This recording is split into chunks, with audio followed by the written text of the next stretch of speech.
Selamat pagi, salam sejahtera. Terima kasih karena bersama dengan saya di Nazilin Unity Channel. Ini satu lagi pendedahan daripada Anwar Ibrahim. Apabila Anwar Ibrahim kata janggal, jahil, dangkal, ilmu senang dihasut. Kejahilan atau kedangkalan ilmu terutama dalam generasi muda memungkinkan mereka dihasut dengan mudah oleh pihak-pihak tertentu, kata Perdana Menteri Datuk Seri Anwar Ibrahim. Beliau berkata dengan ilmu yang terhad, individu akan menerima apa sahaja pandangan dibawa oleh pihak-pihak tertentu, seterusnya terperangkap dalam pemikiran jumud itu. Bila ilmu kita sedikit, orang kata kalau tidak buat ini masuk neraka, kita pun tanya betul ke, kata Anwar Ibrahim. Kerana ilmu kita terlalu dangkal, mahu menyoal tambah tak berani, jadi akhirnya kita terperangkap dalam pemikiran kolot dan jumud, serta menghukum orang lain secara sembrono, kata beliau ketika berucap merasmikan anugerah buku negara 2023 di Universiti Pendidikan Sultan Idris UPSI di Tanjung Malim hari ini.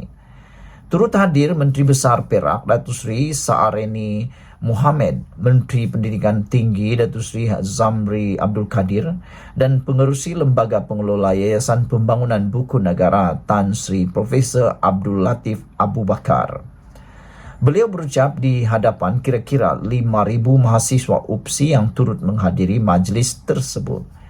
Anwar berkata, justru untuk menambah ilmu pengetahuan terutama dalam kalangan mahasiswa dan generasi muda, mereka harus menyemai takbiat membaca buku-buku bagi meningkatkan dan menguasai ilmu, termasuk perkembangan ilmu baharu. Baliklah dengan pesanan ini. Budaya kita, budaya Melayu itu sendiri, tamadun kita hanya berkembang dengan kekuatan ilmu, kata Anwar Ibrahim. Mahu maju, mahu jadikan negara ini negara madani, tingkatkan ilmu. Bersaing dengan negara lain. Dengan semangat membaca untuk menambah ilmu, Malaysia akan berubah wajah sebagai negara hebat, katanya. Anwar turut berkata, budaya generasi masa kini yang mudah terpukau dengan kupasan idea secara ringkas dan tidak lengkap di media sosial membimbangkan. Beliau berkata, sesuatu idea atau isu seperti ekonomi, dasar-dasar negara, idealisme perjuangan perlu dikupas secara mendalam dan memerlukan banyak pandangan kompleks untuk dirumuskan mengambil kira konsep al-kuliah. Konsep kuliah itu iaitu ilmu perlu dikuasai sedalam dan seluasnya, bukan hanya kupasan beberapa menit di dalam media sosial dan dirumuskan dalam satu takzira di TikTok selama seminit dua saja, katanya.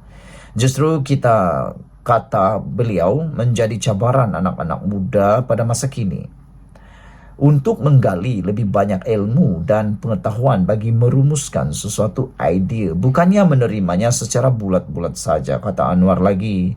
Beliau turut menyentuh mengenai generasi terdahulu yang juga perlu terus dan tidak berhenti membaca mengenai ilmu baharu seiring perkembangan teknologi masa kini, termasuk mengenai kecerdasan buatan. Sementara itu, dalam majlis sama, Anwar meluluskan peruntukan sebanyak RM250,000 kepada Yayasan Pembangunan Buku Negara. Saudara-saudara sekalian, itulah dia apa yang diumumkan oleh Anwar Ibrahim yang kita mahukan. Sekian dulu untuk kali ini. Jangan lupa tinggalkan komen Anda, tekan butang subscribe. Kita jumpa lagi. Bye-bye.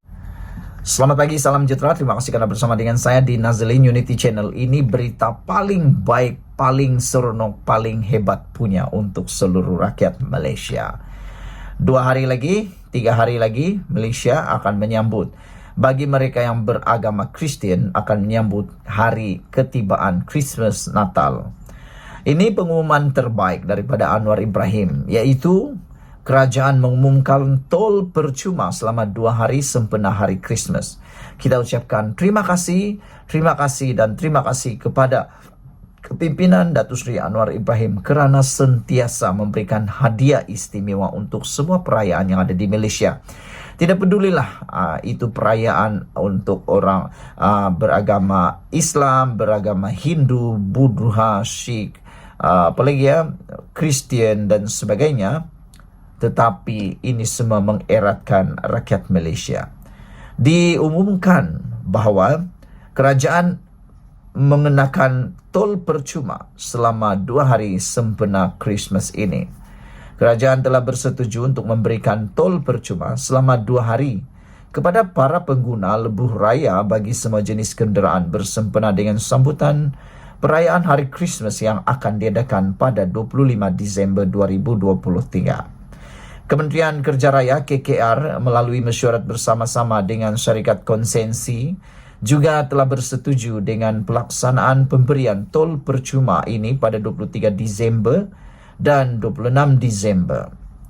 Pengecualian tol akan diberikan kepada semua jenis kenderaan di semua plaza tol kecuali plaza tol di sempadan negara, iaitu Tol Bangunan Sultan Iskandar BSI dan Plaza Tol Tanjung Kupang Johor Darul Takzim, kata unit komunikasi korporat kementerian itu pada satu kenyataan hari ini.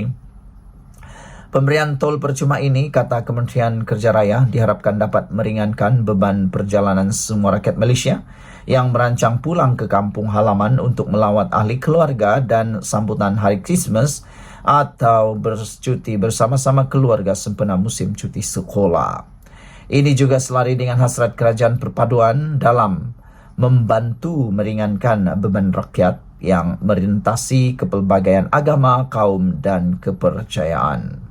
Pada pemilihan tarikh ini juga bertujuan bagi mengelakkan penumpuan trafik pada hari perjalanan pulang ke kampung dan kembali semula ke bandar, serta dapat mengoptimumkan pengoperasian dan penyelarasan logistik tambahan serta keperluan logistik lain yang melibatkan pihak ketiga di sepanjang kawasan hentian sebelah Lebai dan kawasan rehat dan rawat RNR di Lebuh Raya, kata beliau lagi.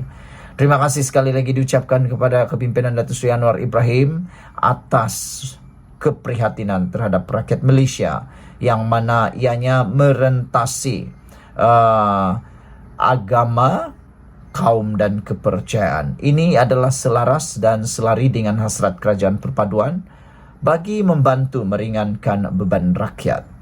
Jadi saudara-saudara, inilah yang kita mau. Inilah yang kita mau, kerajaan menumpukan pada usaha membantu meringankan beban rakyat. Bukan membantu untuk tebukul atap, bukan membantu untuk mau menumbangkan kerajaan, bukan membantu untuk mahu mencari kesalahan kerajaan, tetapi membantu untuk meringankan beban rakyat yang merentasi kepelbagaian agama, kaum dan kepercayaan. Sekian dulu untuk kali ini. Jangan lupa tinggalkan komen Anda, tekan butang subscribe. Kita jumpa lagi. Bye-bye.